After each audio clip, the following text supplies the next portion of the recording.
Hey everybody, how are you? This is Allison with Feral Roots Farms. Welcome back, or if you're new to this channel, welcome. So I'm going to be going through a few books that honestly I have poured over time and time again, countless times, couldn't tell you how many times over the years. And these are really the tried and true, the ones that have post-it notes and scribbles that I keep coming back to year after year. Long story short, we had an amazing food forest in Zone 7B in Middle Tennessee. And then a couple years ago, we moved north to the Upper Peninsula of Michigan. So we are working in the Zone 4B, 5A right now. We do get some lake effect weather, so that can really depend. But, you know, even though snow is really insulating, it's really going to be kind of a gamble. So I am learning a completely new climate, completely new environment, and we moved into this new house a few months ago. And so here I am planting our garden from scratch.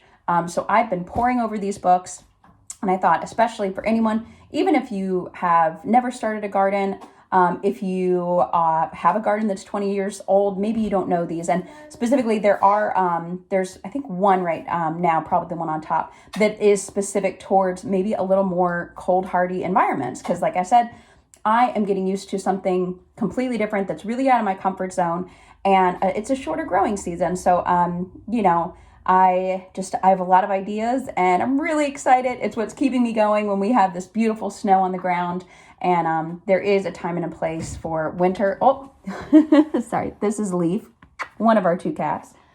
And if you hear some smacking, my little toddler is on the floor eating a muffin right now. Maybe I'll share that muffin recipe because it's actually really good, and I made it up. It's gluten-free and vegan because we deal with some allergies here in our house. But all right, let's get to the books, right? That's why you're here.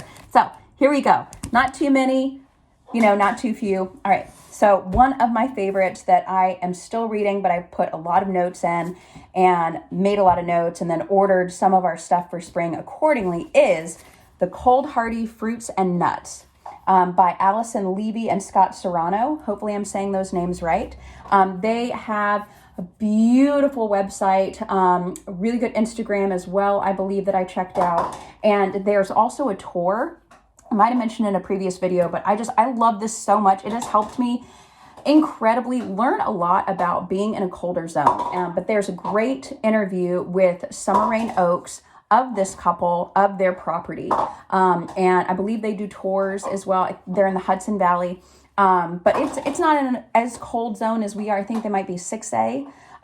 But this book, every time I look through it, I always tell my husband, I'm like, this is the book that I would write if I was writing for individuals. You know what I mean? Like every single question that you could have while reading about something, they answer. It's just so detailed. And there's variety names, which I love. It's not just like, here's a cherry tree and it's good for cold climates. The end. You know what I mean? Like, it's really like, here's the varieties. Here's what we've done. Here's where we get it. That is also, oh my gosh, like the resources in the back. It's just, this is invaluable. It is one of my favorites. I wish I had more time to really pour over it, but my daughter's being very patient. So I'm going to talk a little faster. Okay, that one. Good job, sweetheart. Okay, of course, this one is great. The Winter Harvest Handbook. So yeah, I have two. Give me 1 second, y'all. Okay, so kind of light. I have two that deal with cold hardy or winter gardening. And, because I don't want there to be nothing going on in the fall and winter. We have a short growing season and I want to maximize it. Well, since we're starting from scratch and building our greenhouse and raised beds this year, all within a pretty tight budget, we'll see how much we get done. But Elliot Coleman, he has another book, I think another one, maybe two. Don't quote me on that. I know there's at least one other one. If you are in the market gardener realm, or if you have been, you know him. He is up in Maine. And so a lot of what he talks about, I really have enjoyed. He talks about the double row cover. So you have the cover over the rows and then another cover, either it be a hoop house, greenhouse, what have you. And so you're really, not only are you maximizing your growing space, your growing season, but you are allowing for more heat to be trapped, even with the shorter days, even with the lack of sun. So yeah, Winter Harvest Handbook. Again, he gives varieties. He gives his tried and true methods. There's some history in here as well. It's so beautiful as well. The pictures are just great. Okay. So this one is really fun. So I love this book because the gardens that we built in Middle Tennessee were food forest. And so we really focused on building up wood chips and perennial vegetables and fruit trees, nut trees, berry bushes, medicinal herbal plants that were also, good nutrient accumulators, that sort of thing. So this one is my most recent, I believe, well, aside the cold hardy, but I haven't poured over this as much. But this is not just for colder zones. There's a lot in here in regards to perennial vegetables. There's varieties in here. They explain, where they would thrive in certain zones. They really focus on that. So, and they have certain areas in the back of the book that tell you which ones are good for which area, which zone. You know what I mean? So they really go through a thorough explanation of that. That's perennial vegetables. I don't want to butcher this wonderful gentleman's name, so I'm just going to say perennial vegetables. But it has been fantastic as well. It's given me some new ideas, and he does have some resources as well for where he's found these. And yeah, we are really trying to maximize our space here. We are in town. Now, we live in a really small town, but we are on an urban lot for now.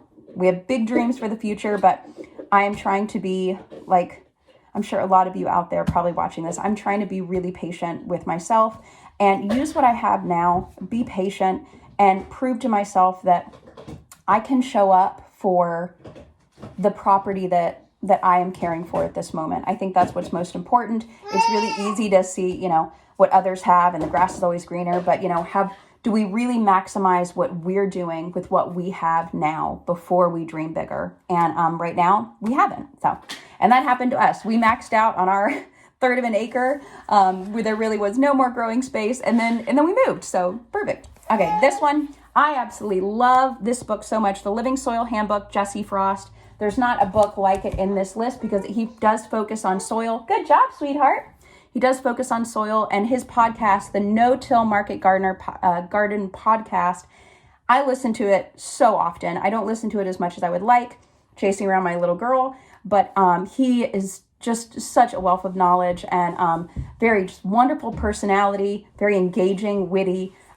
Seems like such a nice guy. I'd love to grab coffee with him sometime, one of those guys, and you just really enjoy listening to him. He answers so many of his viewers' questions. I really encourage you to look at his YouTube channel, but his book is wonderful. He goes over what he's done for his beds, amending, because he's been doing it for years. I believe he's in Kentucky. I think he's still on the same property. So, not as cold as us. I'm almost done, sweetie. Good job. My daughter is really patient. I play with her nonstop.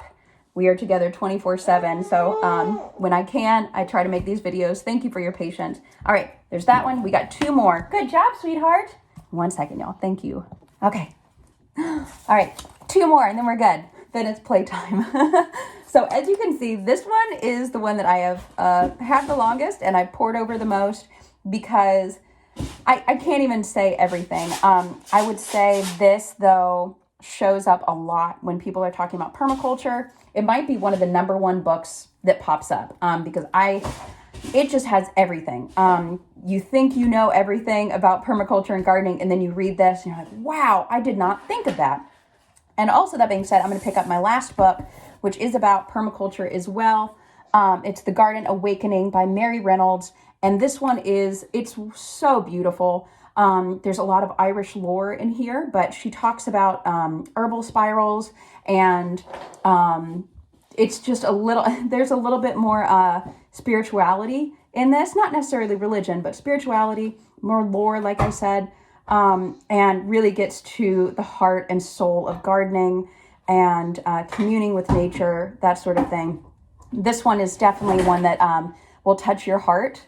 The way that she writes is so poetic and gentle and encouraging, and really helps kind of open your spirit and open your mind a little bit more into what we can do as stewards for our land, not just what our land can do for us, but how it does go both ways, and we should be honored to be here. And yeah, it's truly, if you need kind of that like uplifting type of sort of, push, a little nudge, This is a great one as well. Garden Awakening, Mary Reynolds. All right, but I do want to blurb a little bit on Gaia's Garden, a little bit, but let's see, like, the stuff I've marked here, you know. Oh, she has so I'm a big chart person, all right? My husband is a data analyst, but I'm a big chart person. I love lists. It's just like, I love them. They're so great. Every job I've ever had, I needed a list, you know. But they talk, here's a perfect one. Okay, this is just additional and essential wetland plants for a gray water wetland, right? If you're thinking permaculture, if you are really, you know, starting from scratch and building your homestead, or you're off grid, or if you're in an urban lot and seeing what you can do, even if you rent. But there's just like these beautiful charts that she has. You know, those gray water plants. And gray water is your wastewater that comes out of your house, you know, like when you do dishes and laundry and that sort of thing. And she talks about big thing. I would love to touch on this. She talks about guild design, which is where, I know, honey, I'm almost done. And she talks about, you know, a guild. I don't know the exact definition, but basically a guild is you're kind of layering and centering around a tree, and then the plants that are working together to nourish each other and, you know, build kind of like a mini ecosystem, right? So you would have, like, you know, say like an elderberry tree or an oak tree, you know, and then you would have like kind of your bush layer, and then you would have like, you know, kind of smaller ones like your herbal layer, and then maybe, you know, a vine, like the vine layer, and then maybe you would have some mushrooms like the ground layer. So it's really talking about how these plants can work together to bring in, you know, more pollinators, to bring in more nutrients to the soil, to bring in a little shade on a hot summer afternoon, to you know, become a living mulch, like comfrey. Great example. We're definitely planting comfrey quite a few places. I'm going to do a chop and drop for sure. Another great one that she mentions for that is actually artichoke, which I'm assuming cardoon would also be good for that. But I digress. That is another topic. Oh, yeah, here's some great, she's talking about the 7-story garden. And so those are those layers I was talking about. And she has this beautiful list of plants. And then their benefits, say she has nitrogen fixer, wildlife value, edible hardiness zone, so you know if you can grow it, if it's going to be a perennial or an annual, if you're going to bring it inside, etc. And then she has the layers, so it's like the tall tree layer, low tree layer, shrub layer, vine layer, ground cover layer, and then root layer. So those are those layers I was talking about. She knows more about it than I do, as you can see. What are you doing? But yeah, this, like I said, I would say this is my favorite above all. But all of these have been truly necessary when planning our past food forest garden, like I said, that we had for 4 years in zone 7B, 8A, or it's probably 8A now. I know they just changed the hardiness zone a little bit ago. That's why I say, like, we're probably 4B, 4A, or 4B, 5A.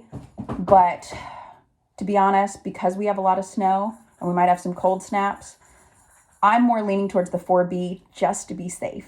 Because I don't know. And, you know, I know some people have done this too.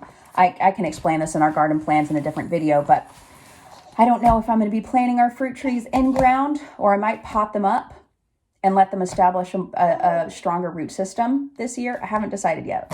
Are you doing that? What are you doing with your fruit trees? Because I just don't know which I should do.